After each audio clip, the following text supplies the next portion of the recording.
ఈరోజు రేపు పెద్ద ఎత్తున గణేష్ నిమజ్జనాలు పెద్ద ఎత్తున ఉన్నాయి కాబట్టి దయచేసి విద్యుత్ పరంగా తగు జాగ్రత్తలు తీసుకోగలరని గణేష్ మండపాల నిర్వాహకులకు చెప్పడం జరుగుతుంది. మనం నిమజ్జనాన్ని ఎంతైతే సంతోషంగా ఆనందంగా జరుపుకోవాలనుకుంటామో అది కంప్లీట్ చేసుకొని అంతే సంతోషంగా మనం ఇంటికి వెళ్ళాలి.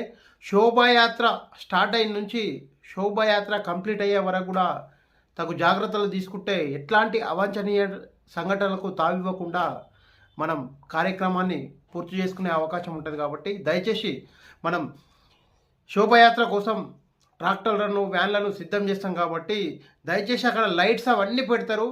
కొత్త వైర్లు తీసుకొని ఎట్లాంటి జైంట్లు లేకుండా లైట్లను అరేంజ్మెంట్ చేసుకోగలరు. అట్లా విద్యుత్ కోసం మనం కొండలేయడం జరుగుతుంది కాబట్టి ఆ వైర్ను కూడా ఎక్కడ జైంటు లేకుండా అఖండంగా ఒకటే వైర్ ఉండే విధంగా చూసుకోండి. ఎందుకంటే మనం ఉత్సాహంతో ఆ వైర్ని ఇడ్చుకుంటూ పోతే మధ్యలో ఏమైనా జైంట్ ఉండి ఆ టేప్ ఊసిపోయి ఎవరైనా పిల్లలు కానీ పెద్దవాళ్ళు కానీ ఆ వైర్ మీద తొక్కినప్పుడు షార్ట్ సర్క్యూట్ అయ్యే అవకాశం ఉంటుంది. కాబట్టి జాగ్రత్తలు తీసుకుంటే మనం ఏ విధంగా అయితే ఎంత సంతోషంగా శోభాయాత్రను ముగించాలనుకుంటామో అంతే సంతోషంగా శోభాయాత్రను ముగించుకొని మనం ఇంటికి వెళ్ళాలి. కాబట్టి విద్యుత్ శాఖ పరంగా తగు జాగ్రత్తలు తీసుకోండి.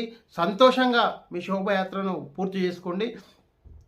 మనం గణేష్ మండపాలు వెళ్ళేటప్పుడు పైన వైర్లు కానే అవకాశం ఉంటుంది కాబట్టి అక్కడ ఆనుతున్నప్పుడు మీరు ఎట్లాంటి పరికరాలను ఉపయోగించి వాటి వైర్లను లేపడం కానీ అట్లాంటివి చేస్తారు. కాబట్టి దయచేసి మీరు చేయకుండా మీ మండపాల వెనుక మా విద్యుత్ సిబ్బంది అధికారులు కానీ లైన్మెన్స్ జేఎల్ఎంస్ అందరూ మీ శోభయాత్ర పూర్తయ్యే వరకు మీ మండపాల చుట్టే మా కార్మిక సోదరులు ఉండే అవకాశం ఉంటుంది.